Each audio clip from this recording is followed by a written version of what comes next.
Hermanos, buenos días. Los saludo en el nombre del Señor. Bienvenidos a este primer servicio del año 2021.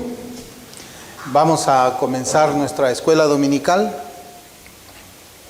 Vamos a continuar con el estudio del libro de Hechos. Vamos a abrir en el capítulo 26 y vamos a leer desde el versículo 24 hasta el versículo 32. Hechos 26, desde el versículo 24 hasta el final del capítulo. La Escritura dice: diciendo él estas cosas en su defensa, Festo a gran voz dijo: estás loco, Pablo, las muchas letras te vuelven loco.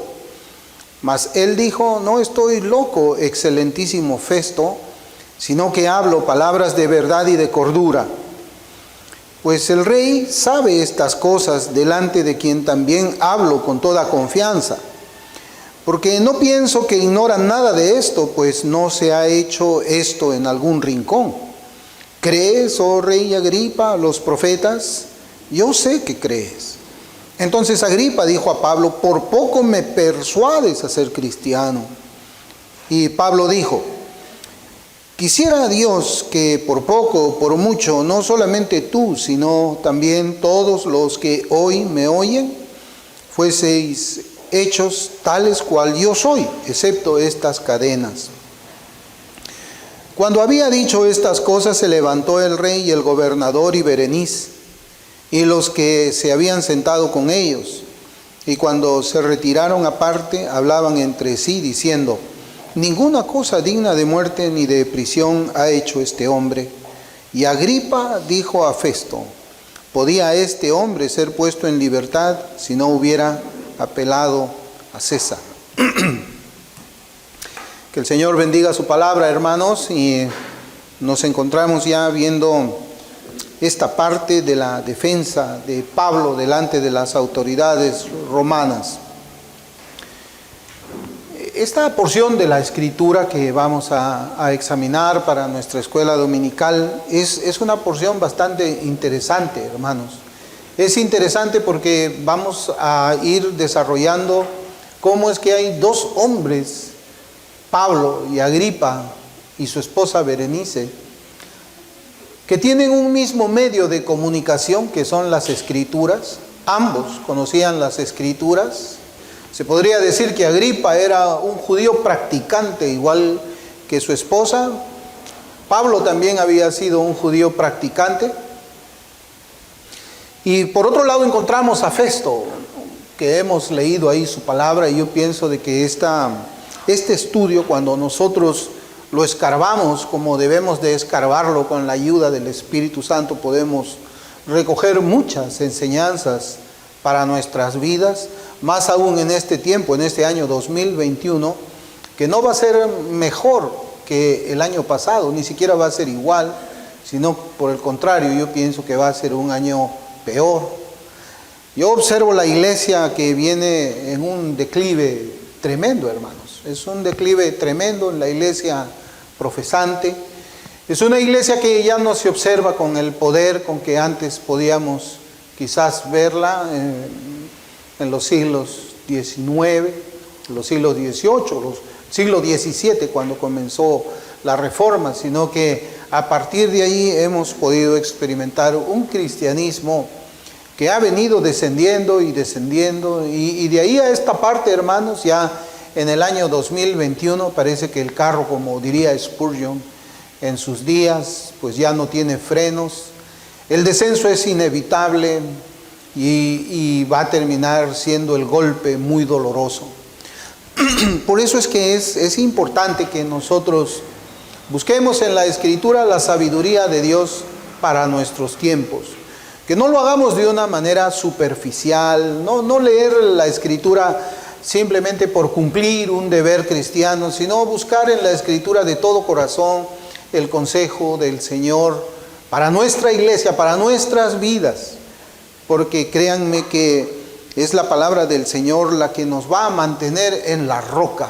Es la palabra del Señor correctamente escudriñada, correctamente investigada, que va a hacer que nosotros nos mantengamos en esa forma de doctrina que predicaron los apóstoles, que predicó el Señor Jesucristo, que predicaron los reformadores, que predicaron los puritanos, y que por la gracia del Señor podemos predicar también nosotros en estos días. Vamos a leer, o ya hemos leído la Escritura, y lo que yo quisiera resaltar precisamente son las palabras que habla Agripa a Pablo cuando le dice: por poco me persuades a ser cristiano, por poco me haces cristiano, por poco me conviertes en un cristiano. Y esto suena muy fácil, ¿verdad? Suena como si Pablo tuviese el poder de convertir a alguien, o suena como si nosotros mismos tuviésemos el poder de convertir a alguien, ¿no? Imaginemos que alguien nos dice a cada uno de nosotros cuando estamos persuadiendo a las personas a arrepentirse de sus pecados: por poco me persuades a que yo me vuelva también un cristiano, ¿no? Pero hermanos, nosotros conocemos por la Escritura que es cierto, tenemos que persuadir, pero la conversión es el deber de Dios, no es el deber, está dentro de la potestad de Dios. Es Dios quien convierte el alma cuando Él quiere convertir el alma, y definitivamente no va a haber nadie que se pueda resistir cuando Él quiere salvar a un alma. No existe un libre albedrío que diga: yo no quiero ser salvo, y con nuestras manos empujar para atrás la mano de Dios y decirle: yo no quiero tu salvación, anda, vete. Eso es imposible, no está en la Escritura, y si alguien piensa que eso puede ser verdadero, pues es una fábula, es una mentira que no tiene ningún sustento en la Escritura, a no ser de que haya una predicación torcida de algún texto para poder afirmar un supuesto libre albedrío. Las palabras que nosotros vemos registradas en este diálogo son muy descriptivas para conocer la manera en que las personas sin Cristo viven en esperanzas falsas, y de la manera en que debe ser también la predicación del Evangelio que un cristiano debe hacer. La manera en que un cristiano debe de predicar el Evangelio, ¿no? Y acá vemos algunos nombres que nos llaman la atención. Vemos el nombre de Festo, el nombre de Agripa, el nombre de Berenice y el nombre del apóstol Pablo también. El rey Agripa fue uno de los hijos del rey Herodes, el perseguidor. Era un hombre que no había conseguido esa posición en el gobierno por sus propios méritos éticos o por sus méritos morales o porque era un hombre muy intelectual, no, sino porque él era muy habilidoso para la mentira, para el engaño y para la hipocresía. Esas fueron las cualidades que llevaron pues al rey Agripa a ser rey en los dominios que Roma le había dado. Era un hombre frívolo, él era un hombre libertino. Mire bien, era un hombre libertino, frívolo. Era un hombre que no tenía agallas, podemos decir así. Y le voy a repetir, era alguien que había conseguido esa posición sobre la base de mentiras, la base de engaños y la base de hipocresías. Esos tres elementos fueron los que él utilizó para llegar a ser rey. Pero, a pesar de todo eso, él sabía de los profetas. Y sabemos eso por lo que Pablo le habla. Él conocía las profecías, él conocía el canon del Antiguo Testamento, él conocía los libros que hoy día podemos llamar Isaías, Jeremías, desde Génesis hasta el último libro, hasta Malaquías. Él conocía no solamente los profetas, sino también había escuchado del Señor Jesucristo. Es lo que se desprende de lo que Pablo le dice a él. Pues dice, pues no se ha hecho esto en algún rincón. O sea, esto que ha ocurrido con el Señor Jesucristo es algo notorio, es algo público, es algo que tú, rey Agripa, también conoces. No se hizo en secreto. Tú tienes conocimiento de los profetas. Tú tienes conocimiento de Cristo, de su ministerio también. Pero para él era mejor mantenerse bajo las órdenes de autoridades que eran corruptas e injustas. Ese es un punto muy importante que tenemos que ver, hermanos, sobre todo el carácter de las personas que nos está hablando aquí la Escritura. Si nosotros no entendemos el carácter de las personas que son mencionadas en la palabra de Dios, vamos a perder el punto objetivo que la Biblia quiere que nosotros aprendamos. Este es un hombre que conocía a los profetas, era un hombre que conocía el ministerio del Señor Jesucristo, pero él prefería estar callado y mantenerse bajo las órdenes del emperador de Roma. Y yo quisiera profundizar todavía un poco más, hermanos, porque gracias a la historia nosotros podemos conocer también mucho acerca de estos personajes. Conocemos de ellos, además de la Biblia, por el registro de la historia. Y un ejemplo lo vamos a apreciar en la actitud de este gobernante cuando él se casa con su hermana Berenice. Berenice era su hermana. Lo que nosotros leemos ahí, que él estaba junto con su esposa, que era su hermana, escuchando el mensaje de Pablo, nos enseña pues que él conocía a los profetas. Moisés era un profeta. Moisés escribió el Pentateuco. Y en el Pentateuco estaba la prohibición de Dios de tomar como esposa a su propia hermana. Pero observen ustedes cómo es que él conocía todo eso, pero vivía en contra de lo que eso decía. Un hombre que sabía, tenía conocimiento intelectual igual que su mujer, pero igual no les valía nada y vivían de manera opuesta a lo que ellos conocían en sus cabezas. Sí, Agripa conocía lo mandado no solo por el profeta Moisés, sino también por todos los profetas del Antiguo Testamento, pero él prefirió conducir su propia vida por los caminos contrarios a las enseñanzas que él tenía en su mente. Es algo extraño, ¿no, hermanos? Es algo extraño. Posiblemente Agripa era un hombre que podía darle a alguien una cátedra de la ley de Moisés, pero vivía de una manera distinta, de una manera contraria, de una manera rebelde a lo que él mismo enseñaba, pero esa era la vida de él. Y yo me preguntaba, hermanos, ¿cuántos podemos encontrar dentro de la iglesia que también tienen la misma actitud del rey Agripa?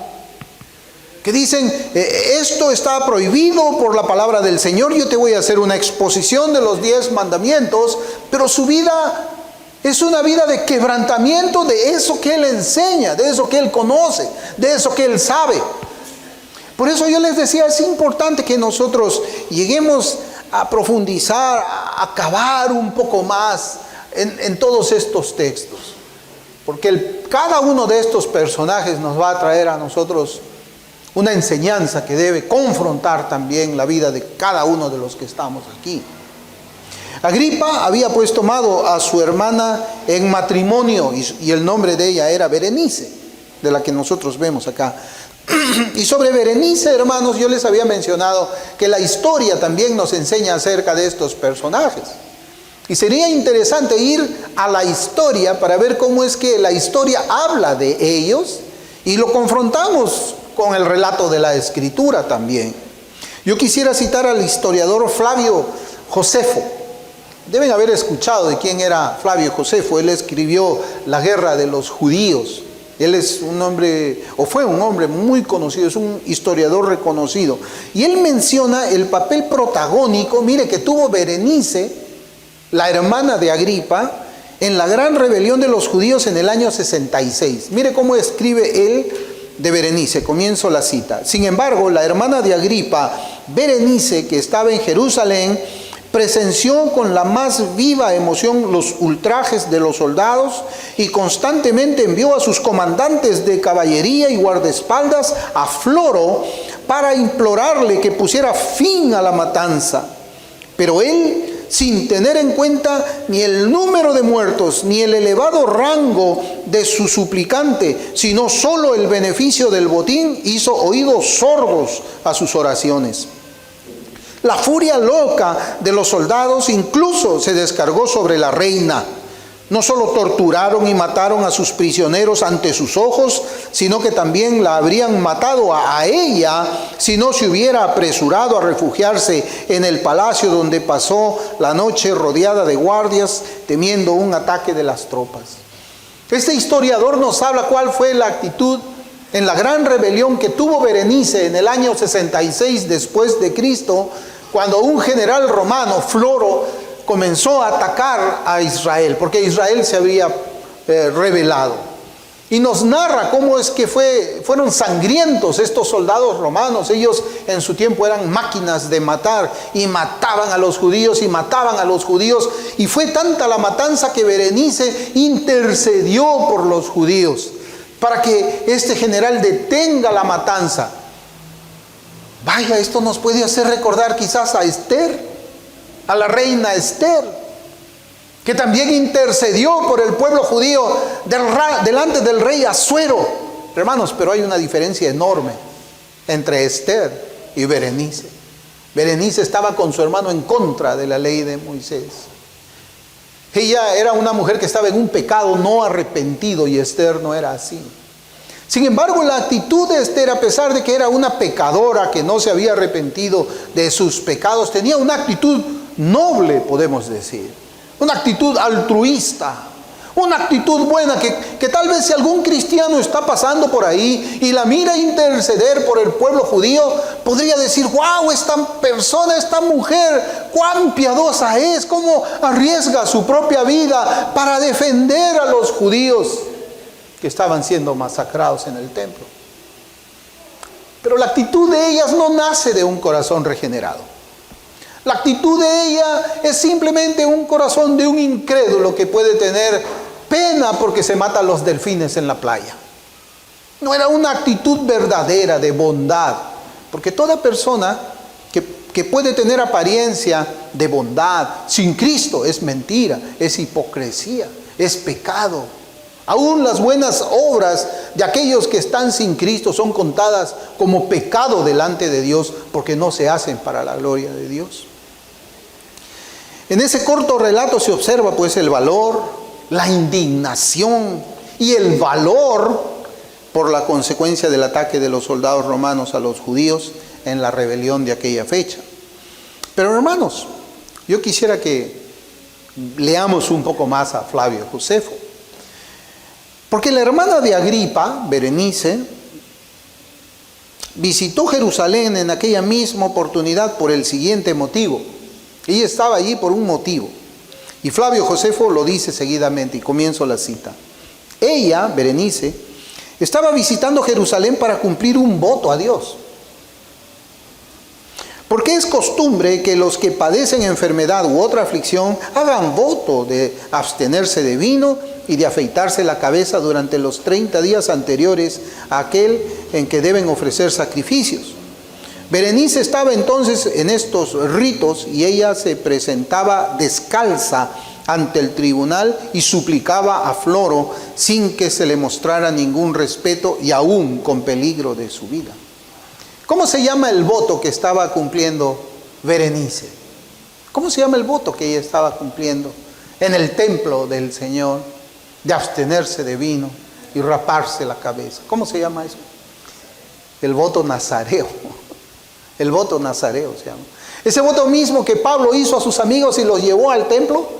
¿Se acuerdan ustedes cuando él fue capturado? Ese es el mismo voto. Pablo, como cristiano, él estaba demostrando que no estaba en contra de algunas de las prácticas judías de aquel entonces. Y Pablo, cuando lo hacía con un corazón recto al Señor, mientras estaba él cumpliendo los días de su purificación en el voto. Pero también encontramos una mujer como Berenice, allí, presentando votos al Señor, presentando los ritos y las ceremonias al Dios vivo y verdadero, de la misma forma en que lo hacía Pablo y sus amigos cristianos, sus hermanos en la fe. Es importante que nosotros, hermanos, conozcamos todos estos detalles de las actitudes, del carácter de los personajes que nosotros encontramos en este relato de la Escritura. El voto se llama nazareo. Ella estaba cumpliendo su voto nazareo. Y en Israel el nazareo era alguien que se apartaba de los demás mediante la consagración a Jehová con un voto especial. Es decir, ella cuando estaba haciendo el voto de nazareo estaba consagrándose a Dios. Pero no se olvide que ella estaba en pecado. Ella estaba en pecado. Ella estaba quebrantando el mandamiento que Moisés había dado, que no podían casarse dos hermanos. Pero estaba ahí presentando su voto al Señor. Estaba consagrando su vida al Señor. Y todos seguramente que la veían a ella ahí dentro del templo, no la echaron de ahí por muchas razones. La primera razón que yo creo es porque era la mujer de Agripa. Porque los judíos, los fariseos eran muy estrictos acerca de quiénes podían estar allí. Y eran muy criticones de aquellos que se presentaban cerca del templo cuando estaban en pecado. Acuérdese usted de esa parábola del fariseo, el publicano. Cómo es que el fariseo decía, gracias a Dios no soy como este publicano. ¿Y qué hubiera dicho un fariseo de ver ahí a aquella mujer que estaba viviendo con su hermano? Pues nada, no escuchamos que la historia diga nada más que solamente estaba cumpliendo su voto. Nazareo era el hombre o la mujer que era puesto aparte para Dios. El nazareato fue una institución hebrea probablemente muy antigua y fue reglamentada por la ley de Moisés en Números capítulo 6. Ahí lo va a poder leer usted, que era lo que estaba haciendo Berenice allí. Ahora recordemos en este contexto de ese ritualismo, de esa ceremonia, de esa consagración a Dios que estaba haciendo Berenice, recordemos que ella accedió a ser esposa de su hermano. Un pecado según las Escrituras, que usted lo va a encontrar en Levítico capítulo 18. Pero ella estaba haciendo voto al Señor. Ella estaba consagrándose mientras estaba en un pecado no arrepentido. Hermanos, ¿cuántos ejemplos de esto podemos encontrar en la iglesia del Señor? ¿O cuántos hemos conocido que estando en pecado, al momento en que se cantan los himnos al Señor, cierran sus ojos y levantan las manos? ¿A cuántos? Vemos que se consagran y estando en pecado pasan la cena del Señor. Claro, para la apariencia, ¿no? Para la apariencia. Es parte del espectáculo cristiano, de la obra, el cristianismo en la iglesia local, todo esto. Como lo hacía Berenice. Hermanos, pero ¿qué tiene que ver todo esto con nuestro pasaje del libro de los Hechos? ¿Por qué es que yo les he relatado esto? El carácter de Agripa, el carácter de Berenice. ¿Qué tiene que ver todo esto? Hermanos, significa que Agripa y Berenice conocían la fe judía. Ellos sabían lo que había estado sucediendo en Jerusalén con respecto al ministerio terrenal del Señor Jesucristo. Ellos conocían perfectamente eso. Y se puede decir que ellos eran, en cierto sentido, judíos practicantes. Eso era lo que yo les había hablado al principio. Ellos eran judíos practicantes y esa fue la razón por la que Pablo apela al conocimiento y a la religiosidad judía de Agripa. Pablo, cuando está hablando con Agripa, no es lo mismo que estar hablando con Festo. Ya les he dicho, ¿no? No es lo mismo. Porque entre Agripa y Berenice y Pablo, en la mitad estaba la Escritura. Y cuando ellos hablaban tenían que pasar las palabras por el canal de la Escritura. Sí, yo sé que tú sabes la Escritura, yo te voy a hablar a ti de la Escritura. A ti, Festo, tú no conoces la Escritura. A ti te voy a hablar de una manera diferente. Esa era, hermanos, la diferencia. Pablo está hablando con personas religiosas que conocen las Escrituras del Antiguo Testamento, pero viven en pecado. Y esa fue la razón por la que Pablo le dice: ¿crees, oh rey Agripa, a los profetas? ¿Crees? Yo sé que crees. Es algo tremendo. ¿Qué sabría Pablo? Que le dice: yo sé que tú crees lo que has leído de los profetas. Ni como tú crees en lo que has leído de los profetas, entiendes que Jesús, el hijo de José, del carpintero, era el Mesías. Esa era la apelación. Y esto nos enseña, hermanos, una cosa, que es muy fácil conocer las Escrituras sin ser cristiano. Es muy fácil conocer las Escrituras sin ser cristiano. Es muy fácil cumplir exteriormente las demandas de Dios sin ser cristiano. Es muy fácil participar en los ritos religiosos, el bautismo, la cena del Señor, sin ser cristiano. Es muy fácil defender la fe. Claro, a veces hay una guerra intelectual, ¿no?, entre calvinistas y arminianos. Es muy fácil entablar una defensa de la fe sin ser cristiano también. Eso es fácil. Eso es lo que nos enseña este texto a nosotros. Una cosa es ser una persona religiosa, pero otra cosa es ser una persona cristiana. Y ese era el estado de Berenice y de su esposo, su hermano Agripa. Y en esta oportunidad yo quisiera que meditemos en la respuesta que le da Agripa al apóstol Pablo ahí en el versículo 28 del capítulo 26 de Hechos. Entonces Agripa dijo a Pablo: por poco me persuades a ser cristiano. Esa es la respuesta de este judío practicante, de esta pareja, de este matrimonio que se consagraban a Dios, que hacían votos al Dios vivo, que vivían una religiosidad falsa. Por poco me persuades a ser cristianos. Y en ese contexto podemos ver que existe, hermanos, un peligro. Existe un peligro para aquellos que tienen un conocimiento intelectual del cristianismo, pero que no han llegado a la conversión verdadera. Agripa y Berenice, su hermana, conocían bastante de las Escrituras y sobre todo del ministerio terrenal del Señor, de su muerte, y también conocían de su resurrección. Y esto podría hacernos suponer a nosotros de que ellos serían más fácil de convertirlos a la fe cristiana, ¿verdad? Resultaría más fácil. Y la Escritura nos enseña a nosotros eso, y nos sorprendemos. Por ejemplo, podemos encontrar a este joven rico durante el ministerio terrenal del Señor Jesús, que va corriendo para alcanzar al Señor, se postra a los pies del Señor y le dice: Señor, ¿haciendo qué cosa heredaré la vida eterna? Wow, ¿qué haríamos nosotros si alguien se presenta así?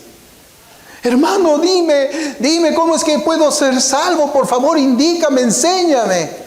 Nosotros diríamos: wow, este es un buen candidato para la salvación. No, el Señor está moviendo su corazón. Diríamos así, ¿verdad? ¿O no diríamos así? Por supuesto que diríamos así. ¿Pero fue salvo ese joven rico? No lo fue. No lo fue. ¿Fue malo el Señor? No, el Señor le presentó la ley, le presentó las demandas que Cristo exigía para todo aquel que quería seguirle. Y él se fue triste, sin salvación. Por poco se convierte en cristiano, ¿verdad? Era un postulante óptimo para predicarle el evangelio y seguramente que se convertía, ¿no? Acá también vemos lo mismo. Es alguien que conocía los profetas, es alguien que era religioso, participaba de los rituales religiosos. Vaya, debe ser más fácil de ser convertidos, pero no, nosotros no debemos pensar así. A veces yo digo, no es más difícil evangelizar dentro de una iglesia donde algunos han puesto su confianza en su confesión de fe. Bueno, yo hice mi oración, puedo vivir como quiera. Ya hice mi oración, ya me aseguré el cielo. Otros dicen: bueno, yo conozco mucha teología, puedo vivir como quiera. Y a mí nadie me va a convencer que no soy salvo. Eso se llama sandemanianismo. Es poner la confianza de la salvación en algo que no es donde uno debe ser el objeto de la salvación. Pero notamos acá, hermanos, es muy curioso porque allí estaba Festo, estaba Agripa y estaba Berenice, ¿no? Y acá en esta conversación nosotros notamos que Agripa tenía muchas diferencias con Festo. Ya les he dicho, Agripa conocía las Escrituras, Festo no las conocía. Agripa practicaba la fe judía, Festo era un idólatra, era un hombre que tenía muchos dioses. Tenían muchas diferencias. Por ejemplo, hermanos, la reacción que tiene Festo al mismo discurso que estaba escuchando Agripa. Eso está en el versículo 24. Mire cómo reacciona Festo. Diciendo él estas cosas en su defensa, Festo a gran voz dijo: estás loco, Pablo. Estás loco. Las muchas letras te vuelven loco.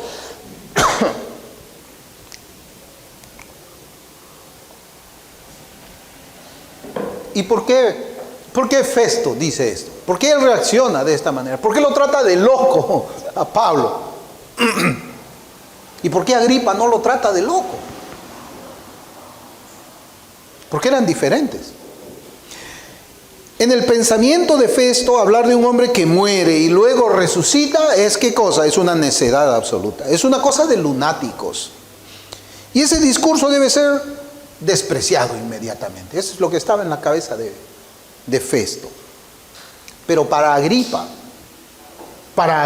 que había leído las Escrituras y era afín a la religión del Dios verdadero, ese no era un discurso de locos y tontos.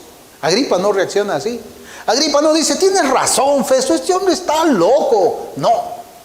Yo pienso más bien que Agripa debe haberlo mirado y decir: ¿pero por qué dice eso? Si las Escrituras, los profetas, hablan de la resurrección. Acuérdense que el fariseo creía en la resurrección y posiblemente Agripa y su mujer Berenice habían sido también entrenados en la fe judía, en la escuela, podemos llamar así, de los fariseos. Ese no es un discurso de locos y tontos. Eso es lo que él creía, a pesar que no era un creyente verdadero.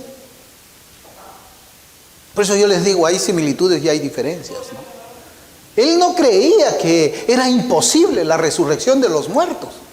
Es más, es posible que Agripa haya tenido la capacidad de defender, usando la Escritura, la resurrección de los muertos como fariseo. Pero él no era cristiano. Qué tremendo, ¿verdad? Conocer los profetas, entender intelectualmente la posibilidad, no la posibilidad, la certeza de la resurrección, pero ser incrédulo. Eso es lo que nos está enseñando este diálogo a nosotros. Era incrédulo, hermanos. Y él podía conversar con nosotros y estar de acuerdo en la resurrección. Y quizás cuando hablamos, oye, mira, que Agripa, qué bien, ¿cómo puede él entender así a los profetas? Qué bien, cita el Antiguo Testamento, nos está hablando de la resurrección, nos puedes predicar, Agripa, un día a la iglesia acerca de la resurrección, porque yo veo que tú conoces tanto. Y ponemos en el púlpito a un incrédulo, pero que tiene conocimiento de los profetas. Un hombre perdido. Lo que vemos es que Agripa no tuvo la misma reacción que Festo. Eso no significaba que ellos eran diferentes. Aunque no tiene la misma reacción que Festo, no significa que eran diferentes, ¿ah? Ambos estaban condenados al infierno en ese momento. Agripa con su conocimiento de los profetas y Festo sin ese conocimiento. Es decir, hermanos, de nada le sirvió su conocimiento intelectual de algunas verdades de las Escrituras cuando fue confrontado por las verdaderas demandas al hombre dadas por Dios. Él las terminó rechazando desde lo más profundo de su corazón. Eso es lo que nosotros vemos acá. Yo quiero que piensen, hermanos, pensemos todos cómo es que actúa el conocimiento intelectual en la mente de una persona y la hace estar conforme en eso. Pone su esperanza en ese conocimiento. Un conocimiento infértil. Es un conocimiento que no tiene ningún fruto, pero pone su confianza allí. Y eso sucede lo mismo, yo pensaba, hermanos, con los católicos romanos. Los católicos romanos conocen mucho también acerca de Jesucristo. Ellos saben que fue el Hijo de Dios, o acaso alguien aquí ha escuchado a un católico romano decir que Jesucristo no era el Hijo de Dios. ¿Alguien aquí ha escuchado eso? No. Ellos dicen, fue el Hijo de Dios, fue muerto en la cruz por los pecados, resucitó también al tercer día. Cristo está sentado a la diestra del Padre. Sin embargo, con esas mentes informadas sobre los hechos de Jesucristo, si no se convierten a Dios, van a terminar en el infierno, así como Agripa. Conocimiento intelectual, pero una vida atea, como si Dios no existiera. Igual con aquellos que tienen un alto conocimiento académico de las grandes doctrinas de la teología sistemática, pero que no se han arrepentido de sus pecados. Ellos, quienes viven como el mundo, quienes también practican la iniquidad, ellos también estarán junto con Agripa en el infierno eterno.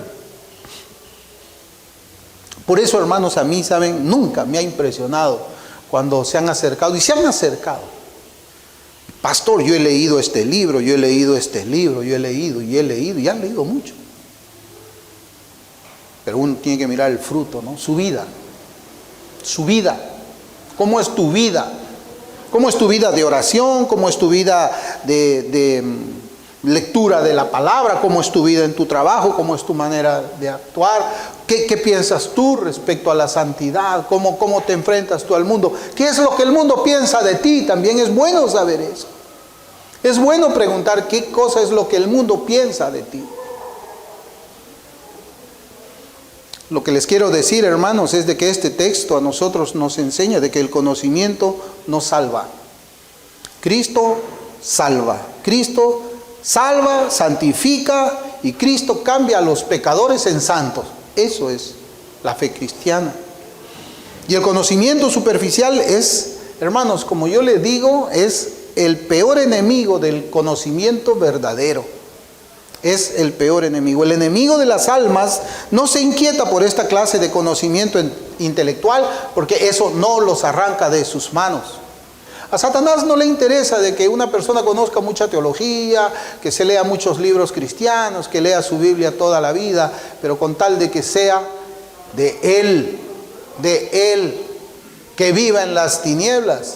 Que su corazón sea un corazón inclinado a la impiedad, a la injusticia, a la mentira. ¿O ustedes creen de que Satanás se enojaba cuando Agripa y su esposa leían las Escrituras? ¿Ustedes creen que Satanás se enojaba cuando Berenice hacía su voto nazareo en el templo delante de posiblemente algunos cristianos que estaban allí? No, al diablo le dice, anda, vive tu religión como tú quieras. Pero ¿sabes qué? Yo no quiero que tú te conviertas. Lee la Biblia, lee Berkhof, lee Hodge, lee todo lo que tú quieras. Pero eres mío. Hermanos, el conocimiento superficial de las Escrituras es uno que no tiene ningún efecto sobre el carácter de quien lo posee. Y ese fue el caso de Agripa. Ese conocimiento que él tenía de los profetas y del ministerio del Señor Jesucristo no lo cambió para nada. Vivía su vida como siempre la había vivido, en pecado. Y esto nos debe conducir a preguntarnos lo siguiente: ¿qué tanto conocemos nosotros de las Escrituras? ¿Qué tanto conocemos nosotros de las Escrituras? Y lo más importante, ¿cómo afecta ese conocimiento a mi propia vida? ¿Cómo afecta eso que yo voy aprendiendo de las Escrituras a mi propia vida? Porque es la Escritura la que te santifica. Esa es la oración de Cristo. Santifícalos en tu palabra es verdad. ¿De dónde más nos vamos a santificar nosotros? ¿De una teología sistemática? No. ¿De dónde más? ¿De la confesión bautista? No. Es la Biblia la que nos santifica. El conocimiento espiritual de la Biblia. Y Agripa, hermanos, estaba conforme con la forma de conocimiento que había aprendido durante su vida. Eso lo vemos nosotros. Por lo tanto, él rechazaba la interpretación de ese conocimiento que Pablo hacía de los textos de las Escrituras. Agripa le decía, bueno, Pablo, esa es tu interpretación, ya está bien, yo la respeto, pero no es la mía. Mi interpretación del texto es esta. ¿Cuántas veces nos hemos visto nosotros en estos días cuando conversamos con profesantes de la fe cristiana que dan fruto malo y les hablamos de los textos de la Escritura y resulta que ellos tienen del mismo texto una interpretación nueva y diferente y opuesta a la que tuvieron los reformadores, los puritanos del pasado? Parece que hubiese una desconexión total, hermanos. Parece que hubiesen dos cristianismos diferentes. Un cristianismo con una interpretación de las Escrituras que se vivió en el pasado y un cristianismo con una interpretación nueva de las Escrituras. Y claro, esa interpretación nueva te hace más amigo del mundo, pero te promete el cielo. Segunda de Timoteo 3:7 dice, estas siempre están aprendiendo y nunca pueden llegar al conocimiento de la verdad.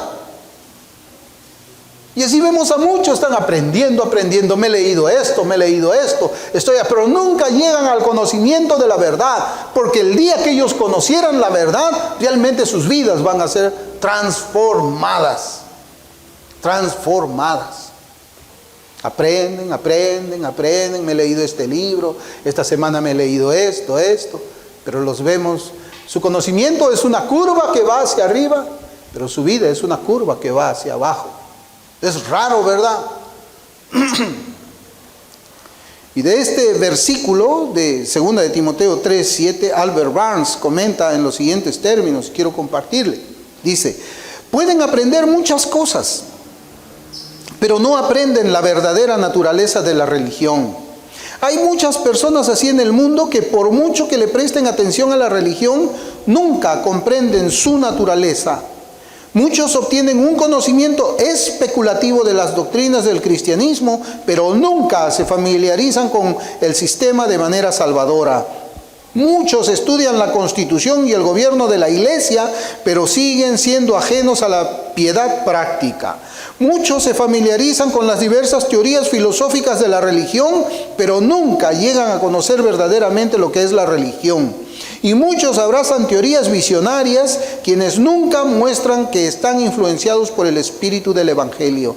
Nada es más común que las personas que estén muy ocupadas y activas en la religión e incluso que aprendan, entre comillas, muchas cosas al respecto que aún son ajenas al poder salvador del Evangelio. Es tremendo. Pablo le dice a Agripa, ¿crees a los profetas? Yo sé que crees. Sí, cree a los profetas. ¿Y quién estaba sentado al lado de Agripa? Berenice, su hermana esposa. Ellos conocen conocieron, mejor dicho, lo que enseñaron los profetas, pero también vivieron en una impiedad total. ¿De qué sirve un conocimiento así del cristianismo? ¿De qué sirve? No hay nada más infructuoso que una verdad creída, pero no vivida. Creída, pero no vivida. La condición espiritual de aquellos que creen intelectualmente en el Evangelio, pero cuyas vidas no hacen ninguna diferencia con aquellos quienes tienen sus pensamientos inundados de las peores enseñanzas religiosas y hasta ateas, es realmente triste y lamentable. Hechos 26-28 dice, entonces Agripa dijo a Pablo, por poco me persuades a ser cristiano. Y creo, hermanos, que hay un desprecio que acompaña estas palabras dichas por el rey Agripa. Es como si él dijera, ¿qué, Pablo? ¿Tú crees que yo me voy a convertir como tú? ¿Tú crees que yo me voy a convertir como tú? Y este es el desprecio de aquel que posee un conocimiento superficial de la religión. Acuérdense quién es el que le habla a Pablo de esa manera. El que tiene un conocimiento superficial de la religión frente a otro que tiene el conocimiento verdadero. Desprecio. Lo desprecia. Es el mismo desprecio que tiene el cristiano carnal por el cristiano espiritual. Es la misma ofensa que da el cristiano liberal por el cristiano ortodoxo. Es el mismo insulto que le regala el cristiano mundano al cristiano obediente. ¿Qué? ¿Me voy a volver como tú? ¿Tú crees que yo me voy a volver como tú? Por poco me persuades a ser cristiano. Agripa pronuncia la palabra cristiano. Cristiano. Como si se tratara de cierta clase de personas pertenecientes a lo más bajo de la sociedad. Y de hecho Pablo lo dijo así. Pablo lo dijo de esa manera. En 1 Corintios 4, del 9 al 13, la Escritura dice: porque según pienso, Dios nos ha exhibido a nosotros los apóstoles como postreros, como a sentenciados a muerte, pues hemos llegado a hacer espectáculo al mundo, a los ángeles y a los hombres.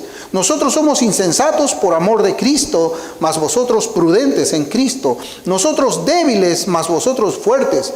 Vosotros honorables, mas nosotros despreciados.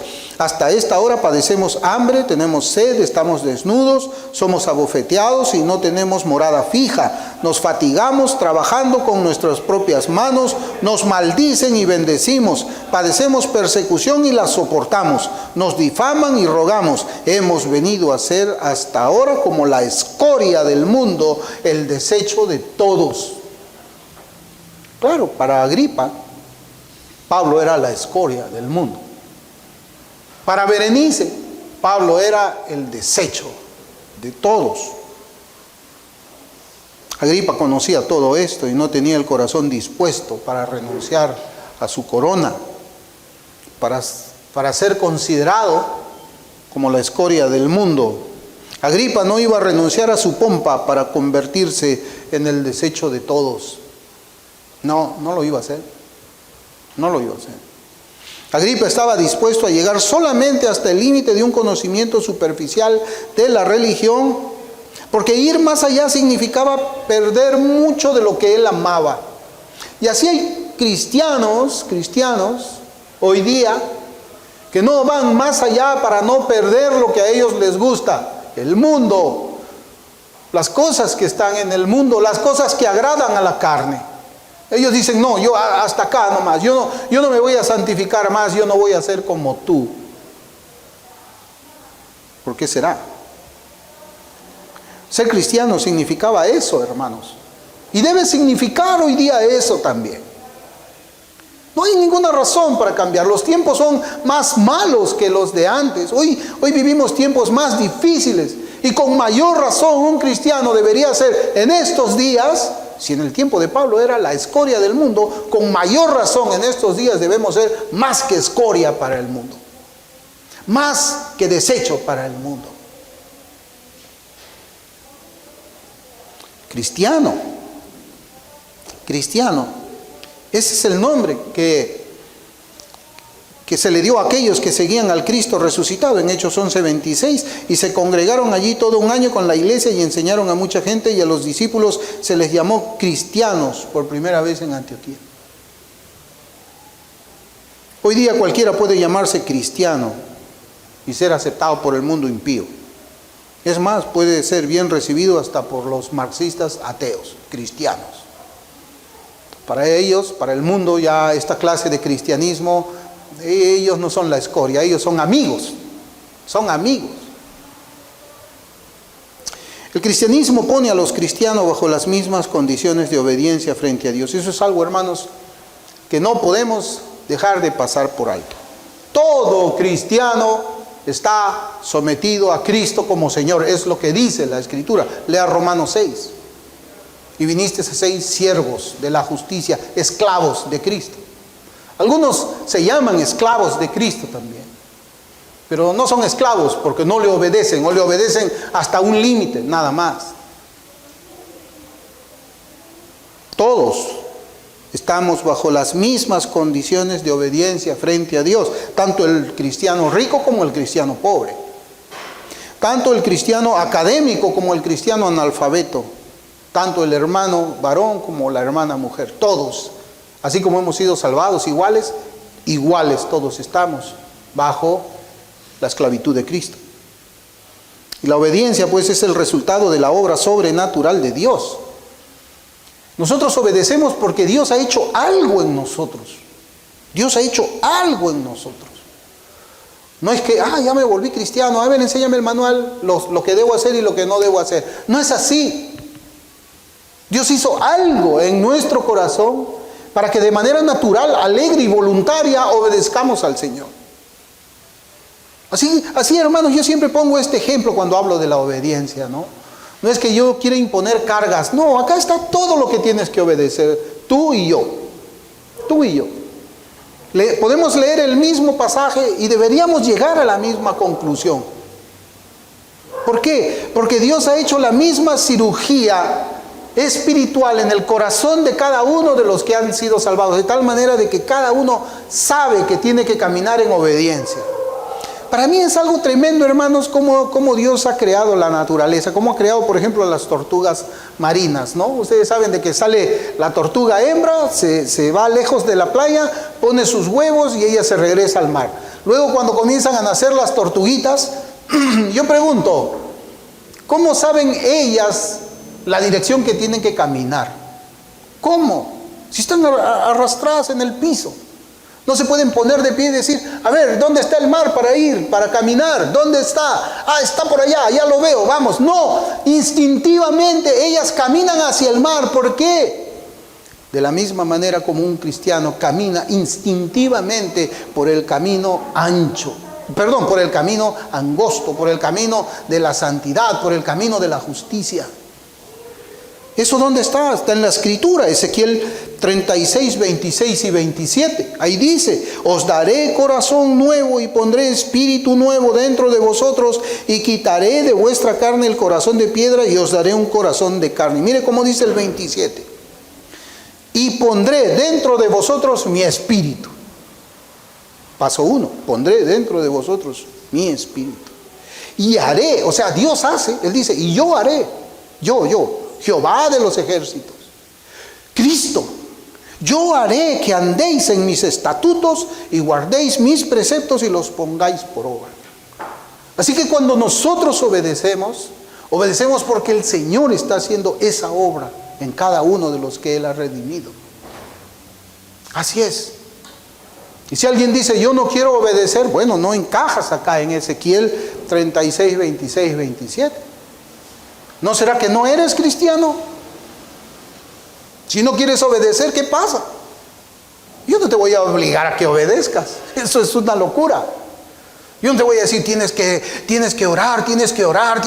No, yo no estoy para eso. No es el trabajo del pastor de la iglesia local. Esa es la obra del pastor, el gran pastor que está en el cielo. Yo no voy a estar atrás de ustedes, tienen que obedecer. Eso no, yo no tengo ese poder. Ese es el poder que Dios hace cuando salva a una criatura. No soy yo, no se dan cuenta. Por eso es que no se puede decir a un predicador que habla de esta manera, no se le puede decir legalista, porque yo no estoy imponiéndole leyes ni reglas a ninguno. Simplemente yo digo, Dios dice aquí esto en su palabra. ¿Lo vas a obedecer? No lo voy a obedecer. Muy bien. Pues será porque Dios no ha hecho la obra en ti. Hermanos, cuando el Señor salva a un creyente, ¿qué cosa es lo que el creyente va haciendo? Y yo recuerdo algo, fíjense, yo era un ateo. Y yo siempre me he quedado asombrado del ejemplo de las tortuguitas, y ahí está mi esposa. Yo era un ateo. Cuando el Señor me salva a mí, un hombre que odiaba a Dios, yo le decía a mi esposa, yo creo que ahora tenemos que hacer 3 cosas, le dije. Yo no tenía ni Biblia, nunca había leído. Le dije, yo creo que tenemos que hacer 3 cosas. Primero, comprarnos Biblias, todos nosotros. Segundo, tenemos que buscar una iglesia donde congregar. Y tercero, tenemos que dar del dinero que tenemos a la iglesia. Esas 3 cosas yo le dije sin que yo haya leído nunca la Escritura. Pero yo ya estaba pensando en obediencia. Yo no sabía de Hebreos 10, 25, no dejando de congregar. Nunca lo había leído, lo aprendí después. Pero yo ya sabía que tenía que congregar. Yo no sabía que el Señor decía que debemos escudriñar la Escritura. No lo había leído, pero yo ya le había dicho a mi esposa, tenemos que comprar Biblias para buscar la voluntad de Dios. ¿Cómo? ¿Por qué? ¿Acaso había un pastor ahí que me dijo, ahora tienes que hacer esto? Toma, acá está la lista de lo que tienes que hacer y acá está la lista de lo que tienes que evitar. Acto seguido con mi esposa, todo ese licor que yo tenía en la casa lo destruimos. Nadie me dijo que yo lo destruya. Mis paquetes de cigarros lo destruimos, nadie me lo dijo. O sí me lo dijo alguien. ¿Saben quién me lo dijo? El Espíritu Santo que estaba dentro de mí. Dijo, bueno, ¿sabes qué? Ahora tú eres nueva criatura, bota toda esa basura que antes te gustaba, y la botábamos. Y todos esos CD de música que teníamos, mi esposa también me dijo, yo pienso que tenemos que destruir todo esto. Destruimos una cantidad de CDs. Música del mundo. No era música mala. Todo destruido. ¿Quién nos dijo eso? ¿Dónde lo leímos en la Biblia? Destruye los CDs, el mundo. ¿Dónde? No lo habíamos leído. Simplemente éramos esas tortuguitas que caminábamos y decíamos, tenemos que dejar esto y tenemos que abrazar esto. Tenemos que romper esto, tenemos que construir esto. Eso es lo que hace el Espíritu Santo, hermanos. Esa es la diferencia entre una persona que ha sido salvada por Dios, y lo digo con mucha humildad, de alguien que ha hecho una oración y dice, oye, ¿y ahora qué tengo que hacer? A ver, dime pues. ¿Tienes que leer tu Biblia? ¿Qué? ¿Todos los días? Todos los días tengo que leer, pero no puede ser un día a la semana. Tienes que orar. ¿Qué? ¿Cuántas veces hay que orar? Ese es el cristianismo de hoy. Y esos son los que atacan a los que han nacido de nuevo, a los que obedecen.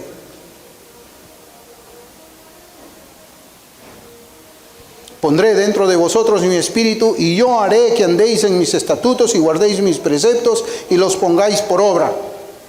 Pablo no es el que convierte a los pecadores en cristianos obedientes. Es el Señor que lo hace. Es el Señor. Por eso Jeremías 31:33 dice, pero este es el pacto que haré con la casa de Israel. Después de aquellos días, dice Jehová, daré mi ley en su mente y la escribiré en su corazón, y yo seré para ellos por Dios y ellos me serán por pueblo. Dios la escribe acá, Dios lo escribe acá.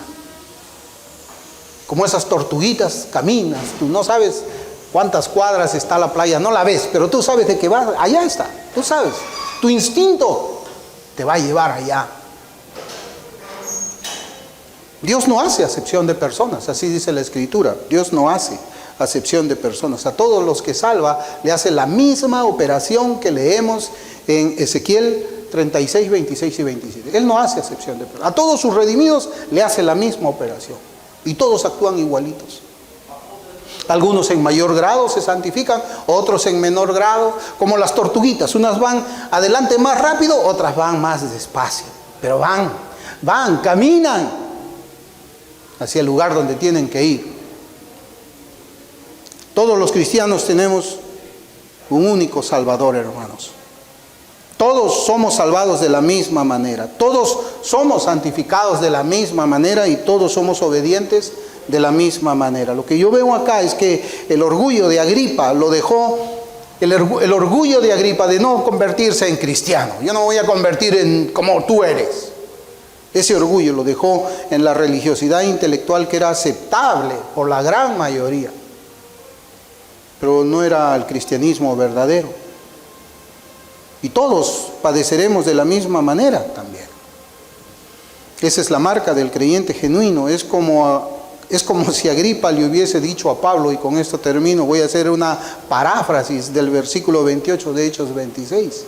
Es como si Agripa le hubiera dicho a Pablo. Entonces Agripa dijo a Pablo, por poco me persuades a ser como la escoria del mundo y el desecho de todos. Por poco me persuades, Pablo, a ser la escoria del mundo. Por poco me persuades, Pablo, a que yo sea el desecho de todos. Yo soy Agripa, el rey. ¿Dónde estará él ahora? Sí lo sabemos dónde está. ¿Nos alegramos por eso? No nos alegramos, pero yo sé que el Señor va a ser glorificado aún en la condenación de Agripa y su mujer. Hermanos, que esta sea una lección también para nosotros. Vamos a orar.